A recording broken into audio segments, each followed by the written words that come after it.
IPL matches आजकल हम देखने को मिल रहे हैं हमें, ये कमजोर दिल वालों के लिए तो है ही नहीं। मतलब इतना तरीके से हारना, इतना तरीके से हारना कि एक रन से हार मिली है। इसीलिए हम लोग कहते हैं कि भाई ओकिनावा प्रेजेंट चैंपियंस की, क्योंकि चैंपियंस थी दोनों टीमें। भाई इसमें ये नहीं कह सकते ये टीम आगे थी या फिर ये टीम आगे थी, भाई दोनों टीम बड़ी सॉलिड थी यार, मानना पड़ेगा। भाई इस मैच में इतने अप्स एंड डाउन आए हैं, पता ही नहीं चला। और जब एक रन से, कई लोग कहते सुपर ओवर होगा, तभी हमें लगा कि यार हमको भी लग रहा था सुपर ओवर होगा, बट लास्ट में जो फिल सॉल्ट ने जो अटेम्प्ट करा है, जो आखिरी में रन आउट करा है, उसने पूरा का पूरा गेम जो है खत्म कर दिया। वहां पे फिल सॉल्ट ने जो रन आउट किया वो बहुत ही ज्यादा बेहतरीन था। साथ ही साथ दिनेश कार्तिक, करण शर्मा से मतलब वो तो कहां छक्के उन्होंने लगाए हैं। और मिचेल स्टार्क जैसे खिलाड़ी को, मतलब जो जिसको भारी भरकम अमाउंट में, हाँ 25 करोड़ में अराउंड उनको खरीदा है, उनको उन्होंने 3 छक्के लगा दिए। तो मतलब यार क्या ही सोच के केकेआर को आई थिंक दोबारा सोचना पड़ेगा कि भाई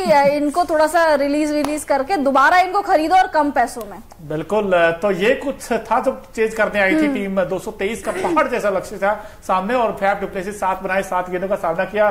कुछ खास ये भी नहीं कर पाए, लेकिन अच्छी बात क्या थी कि विराट कोहली और ने बड़ी अच्छी पारी खेली। लॉकी फर्ग्यूसन के हम आंकड़े दिखा रहे हैं आपको, 4 ओवर में 47 रन हो रहे। क्रिकेट महंगे जरूर रहे, लेकिन लास्ट में आकर इनके पास भी वो मौका तो था मैच जिताने का, वो डबल भागे नहीं। और विराट 7 गेंदों पर 18 रन बनाए इन्होंने, और बड़े अच्छे लगे थे पारी जिस तरीके को खेले थे। ऐसा लगा था कि आज विराट पारी खेलेंगे, क्योंकि 2 छक्के लगाए थे इन्होंने, चौका भी लगाया था। 7 में 18 बनाए, लेकिन फिर वो जो एक कंट्रोवर्शियल हर्षित राणा तीसरे ओवर की पहली गेंद पर वो जो कहते ना डीप कर रही थी फुल टॉस गेंद, उसके बाद फिर एक विवाद हो गया था कि यार क्या ये आउट है या नॉट आउट है। आपको क्या लगता है वैसे? वो बिल्कुल देखिए, इस पे डिबेट बहुत सारी है कि भैया वेस्ट लाइन के नीचे थे, क्रीज के बाहर वो थे। इसमें बहुत ज्यादा डिबेट चल रही है। कुछ लोग कह रहे हैं कि हाँ ये आउट था, कुछ कह रहे हैं नॉट आउट थे। अब वहां पे जो सिद्धू थे, नवजोत सिंह सिद्धू थे, वो कमेंट्री कर रहे थे। उन्होंने कहा था भाई मैं छाती ठोक के कहता हूं ये पक्का नॉट आउट है। और इसी वजह से अंपायर्स कॉल को कंट्रोवर्शियल रूल माना गया, क्योंकि अंपायर ऑनफील्ड अंपायर ने नॉट आउट दिया था, वो सॉरी ऑनफील्ड अंपायर ने आउट दिया था, जिसके चलते विराट कोहली आउट हुए। और वो पवेलियन गए, वहां पे बड़ा गुस्सा भी उनको आया कि उन्होंने मतलब बैट को एकदम जमीन पे दे मारा। उसके बाद उन्होंने डस्टबिन फेंक दिया था। आई थिंक वो बहुत ही ज्यादा एक अग्रेसिव विराट कोहली का रूप हमें देखने को मिला, जो हमें 2016-17 वाले विराट कोहली थे वो रूप देखने को मिलता था। तो उस टाइम पे हमें विराट का वो विराट रूप देखने को मिला।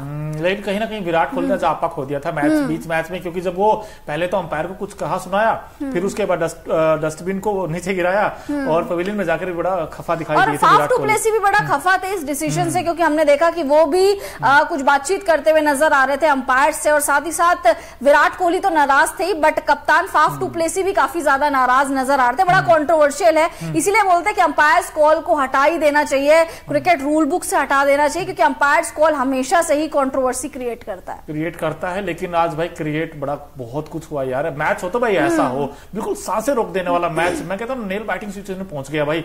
एक ओवर में जब 20 के आसपास रन चाहिए थे, तो किसी को उम्मीद ही नहीं थी कि आरसीबी यहां से भी जीत सकती है। लेकिन आरसीबी ने जो कमबैक किया बड़ा शानदार किया। तारीफ बनती करण शर्मा के, अंडर प्रेशर आकर लगातार 3 छक्के। जब हम सबको लगा था कि जब दिनेश कार्तिक आउट हुए, लगा था मैच यहाँ पे खत्म है। उसके बाद करण शर्मा ने 3 छक्के जड़ दिए मिचेल स्टार्क जैसे गेंदबाज को, जो ऑस्ट्रेलिया को लीडिंग फ्रॉम द फ्रंट कर रहे थे। बार-बार सोच रहे थे शॉर्ट ऑफ लेंथ गेंद करेंगे, करण शर्मा को थोड़ा सा डराएंगे, सरप्राइज करेंगे, बट वो बार-बार फुल लेंथ और वो दे घुमा के शॉट मार रहे थे। साधारण गेंदबाजी, मतलब अगर आप इस तरीके का आखिरी ओवर डाल रहे हो तो आई थिंक आपको थोड़ा सा कुछ वेरिएशन लाने चाहिए। कुछ यॉर्कर्स ही फेंक देते, बाउंसर ही मार देते, लेकिन वहां पे बड़ी साधारण गेंदबाजी हमें देखने को मिली मिचेल स्टार्क के तरीके, मतलब साइड से, और करण शर्मा ने जड़ दिया। लेकिन लास्ट में जो फिल सॉल्ट ने आई थिंक रन आउट किया, उसने वो मैच पूरा खत्म कर दिया था। जब एक बॉल में 3 रन चाहिए थे और वहां पे फिल सॉल्ट ने मैच खत्म कर दिया। आज लगता है फिल सॉल्ट का ही दिन था, क्योंकि स्टार्ट भी फिल सॉल्ट ने ऐसे किया था मैच, और फिर एंड भी उन्होंने बड़े जबरदस्त अंदाज में किया। खाने में अगर नमक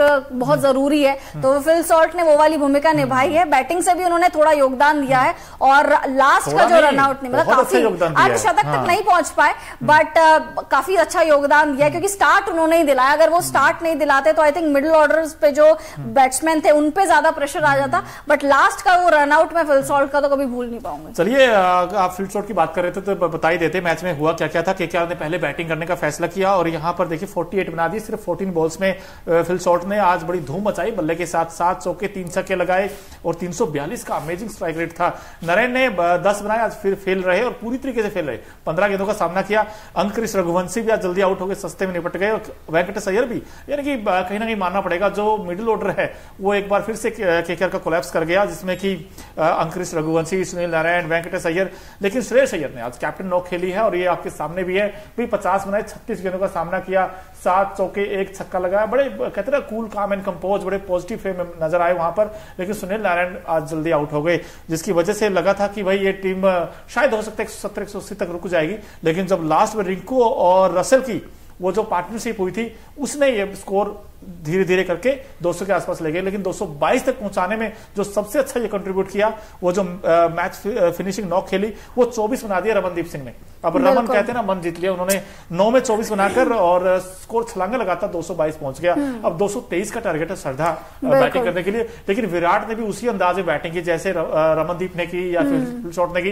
पहली गेंद में चौका मार दिया, पहली गेंद में चौका मार दिया था। अब लगा था कि यार 2 छक्के भी लगा दिए विराट ने और लगा था कि विराट ही फिनिश करके आएंगे मैच।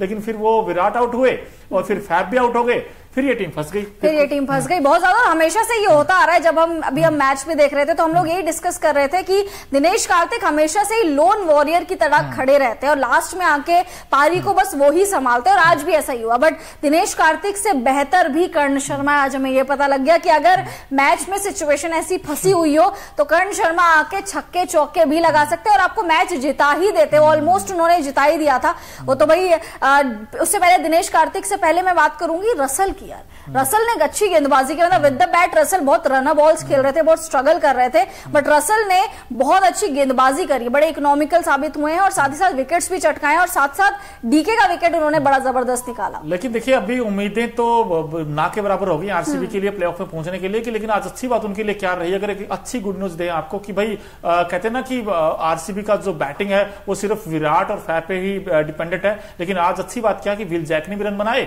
और साथ ही साथ आज मैं देख रहा हूँ रजत पाटीदार, माफ कीजिएगा, उनका भी बल्ला चला। रजत पाटीदार ने 52 बनाए सिर्फ 23 गेंद पर और 55 बनाए विल जैक ने सिर्फ 32 गेंदों पर। इन दोनों ने एक अच्छा स्टार्ट दिया था, वहां से लगा था कि ये मैच बन गया है और बन भी गया था टू बी ऑनेस्ट, क्योंकि रन सिर्फ तकरीबन ये लगा लो 10 में 84-90 के आसपास रहेगा तो ये तो चेज हो जाते हैं, आसानी से हो जाते हैं, हम देखते हैं मैच में। और आजकल तो मॉडर्न क्रिकेट में आप 5 में 90 चेज कर देते हो। बटलर ने कुछ ऐसा ही काम किया था। लेकिन यहाँ पर मैच किसने फंसाया? कैमरन ग्रीन ने फंसाया, श्रेयस ने फंसाया, महिपाल लोमरो ने फंसाया। एक तरफ दिनेश कार्तिक बैटिंग करते रहे लेकिन दूसरे एंड से विकेट गिरते रहे।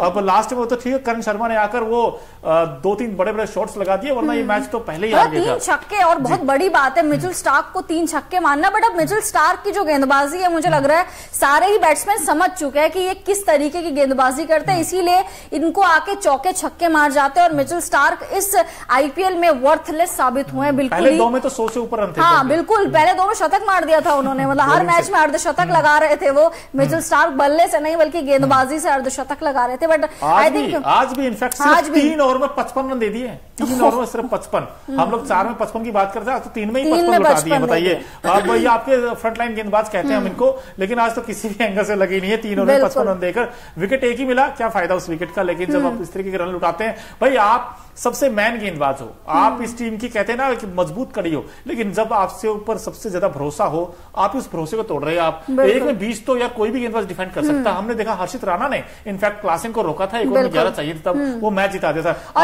आज मुझे एक पॉजिटिव मोनो ये भी लगा है कि केकेआर की टीम से ना सुनील नरेन चले हैं, ना रिंकू सिंह चले हैं, ना ही रसल चले हैं। विद द बैट में अगर बात करूं, ये तीनों नहीं चले, बट उसके बावजूद 222 का स्कोर इन्होंने खड़ा कर दिया, मतलब सामने वाली टीम के लिए। तो आई थिंक ये बहुत बड़ा पॉजिटिव पॉइंट है। गौतम गंभीर बाद में थोड़े से डिसअपॉइंट नजर आ रहे थे अपनी टीम से, बट अब थोड़े से उन्होंने राहत की सांस ली होगी। हालांकि मार्जिन बहुत कम है, सिर्फ 1 ही रन से जीते और अगर फिल सॉल्ट वो लास्ट में रन आउट नहीं करते तो वही एक मार्जिन भी खत्म हो जाता। आज आरसीबी की जो टीम है वो जीत जाती, बट रिजल्ट यही है कि भाई इस वक्त इनफैक्ट हमारे साथ तकरीबन 200 के आसपास लोग जुड़े। भाई आप भी बताइए, आपको क्या लगता है क्या रीजन हार का रहा है? आपको क्या लगता है भाई ये कहां चूक हो गई आरसीबी से? अब आरसीबी 8 में से सिर्फ 1 ही मैच जीती है यार भाई कुछ तो कमियां होंगी, किस्मत के भरोसे हम हमेशा कहते हैं भाई कुछ ना कुछ इस टीम में भी कमियां होंगी। अब आई थिंक इनको ना अगले साल मेगा ऑक्शन आ रहा है, आई थिंक मेगा ऑक्शन में इनको एक प्लान लेके चलना पड़ेगा और दिमाग अपना बिल्कुल अच्छे से तैयार करके आना पड़ेगा। ऑक्शन टेबल में मेरे को तो समझ नहीं आता, ये बैठते हैं तो इनका प्लान क्या रहता है। ये एक चहल जैसे, हसरंगा जैसे गेंदबाजों को रिलीज कर देते हैं,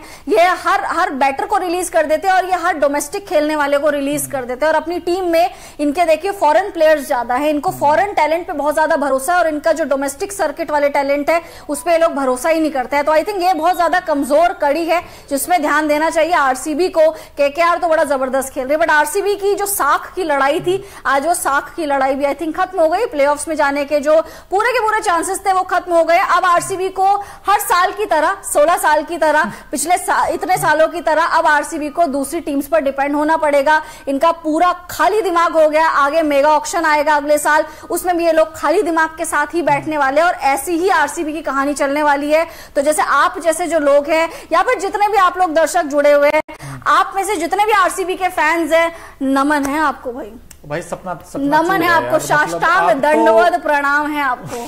सही में मतलब इतना लॉयल कौन होता है, इतना लॉयल कौन